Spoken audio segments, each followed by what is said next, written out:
Hello friends, আজকে আমি বানাবো টেস্টি চিকেন পাস্তা। তো আমি কিভাবে চিকেন পাস্তা বানাই সেটাই তোমাদের সঙ্গে আজকে শেয়ার করব। আর আমার ঠান্ডা লেগেছে, প্রচণ্ড গলাটা ব্যথা, সেই জন্য কথাটা ঠিক মতো বলতে পারছি না, তোমরা একটু অ্যাডজাস্ট করে নিও। তো চিকেন পাস্তার জন্য প্রথমে লাগবে চিকেন, কয়েকটা চিকেনের টুকরো নিয়ে নিয়েছি। এরপর আমি গাজরকে কেটে নিয়েছি, গাজর, ক্যাপসিকাম, পেঁয়াজ আর লঙ্কাকে টুকরো টুকরো করে আমি কেটে নিয়েছি। এরপর আলু নিয়েছি, কয়েকটা আলু ভাজা দেবো, কারণ আমরা পাস্তা হোক বা চাউমিন হোক, আলু ভাজা না হলে আমরা খেতে পারি না, মানে সবাই পছন্দ করে আলু দিয়ে খেতে পছন্দ করে। তো চলো এই কটা উপকরণ দিয়েই আমি কি করে চিকেন পাস্তা বানাই সেটাই আমি দেখাবো। তো প্রথমে আমি একটা সসপ্যান চাপিয়ে পাস্তাটাকে সেদ্ধ করে নেব। তো এইদিকে পাস্তাটা সেদ্ধ হবে, আর ওইদিকে আর একটা বার্নারে কড়াই চাপিয়ে আমি ক্যাপসিকাম আর গাজরগুলোকে ভেজে তুলে রেখে দেব।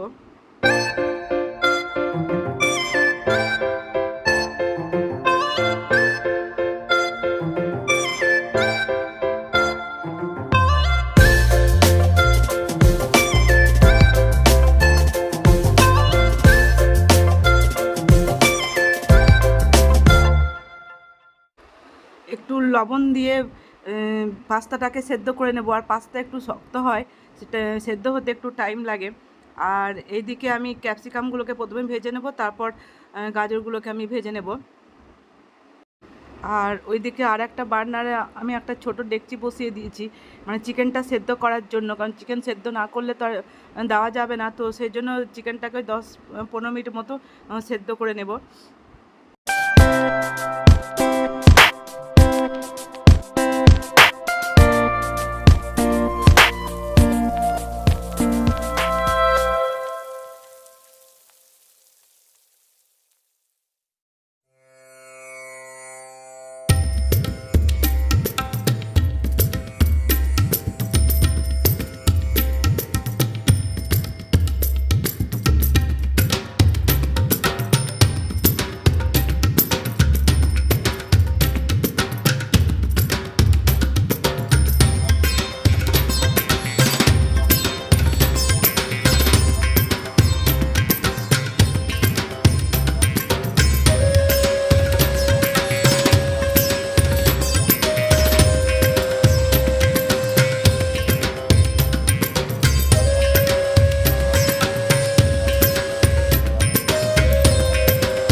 তো আমার চিকেনটা প্রায় সেদ্ধ হয়ে গেছে, আরেকটু আছে। আর এদিকে আমার গাজরটাও ভাজা হয়ে গেছে, গাজর ক্যাপসিকাম ভাজা হয়ে গেছে। আর কড়াইয়ে যেটুকু তেল আছে ওইটুকু তেলের মধ্যে আমি আলুগুলোকে দিয়ে দেবো, আলুগুলোকে ভেজে নেব। আর চিকেনটা এরপরে আর একটু আছে, এরপর চিকেনটা নামিয়ে নেব।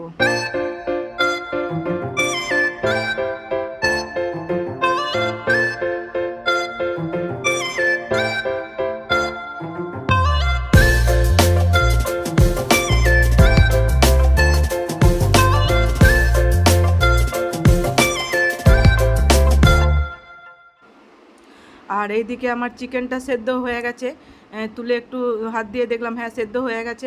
এরপর চিকেনটাকে নামিয়ে একটা প্লেটে ঠান্ডা হতে দেব। এরপর ঠান্ডা হওয়ার পর তারপর চিকেনগুলোকে আমি টুকরো টুকরো করে নেব। এই যে আমি একটা প্লেটে ঠান্ডা হতে দিয়েছিলাম, তো ঠান্ডা হয়ে গেছে।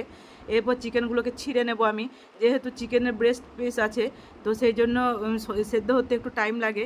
আর সেদ্ধ হওয়ার পর এরকমভাবে হাত দিয়ে ছিঁড়ে ছিঁড়ে নিতে হবে, তা নাহলে গোটা গোটা মানে বড় বড় পিস দিলে শক্ত হয়ে থাকবে। আর মানে আমরা চাউমিন করলেও এরকমভাবে চিকেনগুলোকে ছিঁড়ে ছিঁড়ে দিই। তো রেস্টুরেন্টে দেখবে যে সমস্ত চাউমিনে চিকেন দেওয়া হয়, এই চিকেনগুলোকে এরকমভাবে সেদ্ধ করে একদম হাত দিয়ে এরকমভাবে টুকরো টুকরো করে নেয়। তো আমি সমস্ত চিকেনগুলোকে আমি টুকরো টুকরো করে নেব।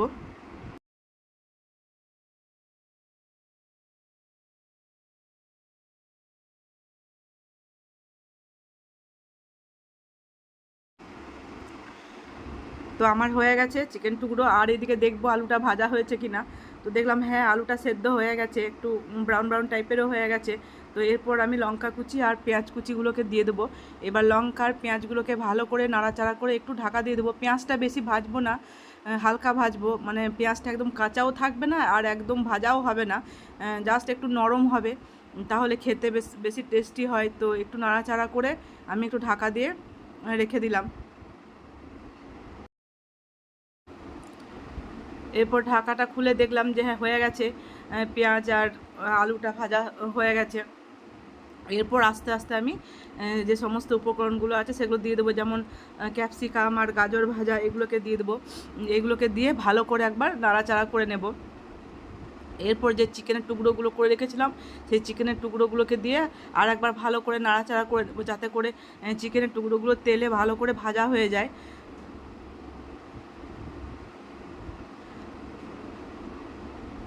তো আমার সমস্ত উপকরণ ভাজা হয়ে গেছে। এবার দিয়ে দেবো লবণ, স্বাদ অনুযায়ী লবণ দিয়ে দেবো। এরপর দিয়ে দেবো একটু চিনি, কারণ একটু মিষ্টি মিষ্টি না হলে ভালো লাগে না। আর এরপর দিয়ে দেবো একটু গোলমরিচের গুঁড়ো।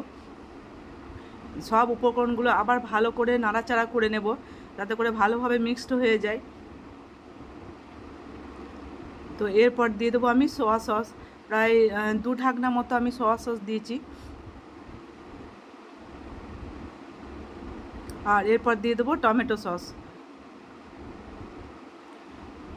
সব উপকরণগুলোকে ভালো করে আমি মিক্সড করে নেব,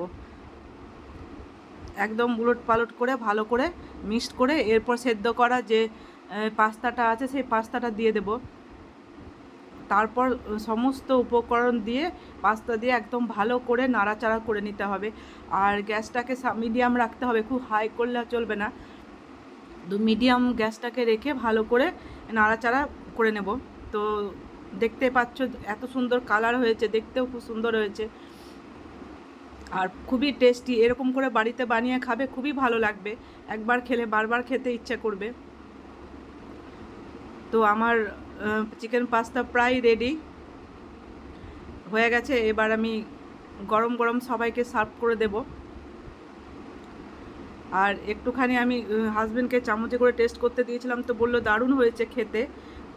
তো তাহলে তোমরাও বানিয়ে খেও। ভিডিওটা ভালো লাগলে অবশ্যই লাইক করো, বেশি বেশি করে শেয়ার করে। দেখা হচ্ছে পরের ভিডিও।